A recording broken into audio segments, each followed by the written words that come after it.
Look at rayon Parag, అతనికి ఒక chronic injury ఉంది. నితీష్ రెడ్డి అతనికి ఇంజరీలు అవుతున్నాయి. సో మీకు హార్దిక్ పాండ్యా మొన్నటిదాకా ఇంజరీ కాకుండా ప్రస్తుతానికైతే ఉన్నాడు.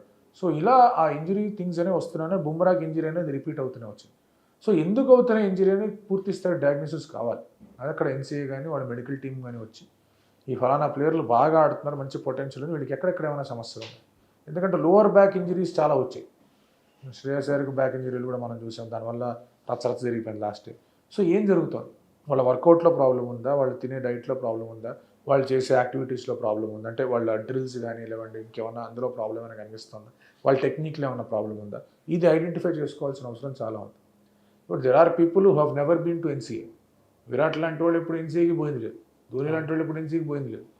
సో ఇలాంటి పరిస్థితుల్లో వాళ్ళు ఎట్లా వాళ్ళ ఫిట్నెస్ని మెయింటైన్ చేసుకోగలిగారు. ఫిట్నెస్ అంటే షేప్ కాదు, సన్నగా ఉండడం, సిక్స్ ప్యాక్ బాడీలు తెచ్చుకోవడం కాదు. ఫిట్నెస్ అంటే ఇంజరీ కాకుండా ఉండడం. ఇప్పుడు Shreyas Iyer looks very very fit.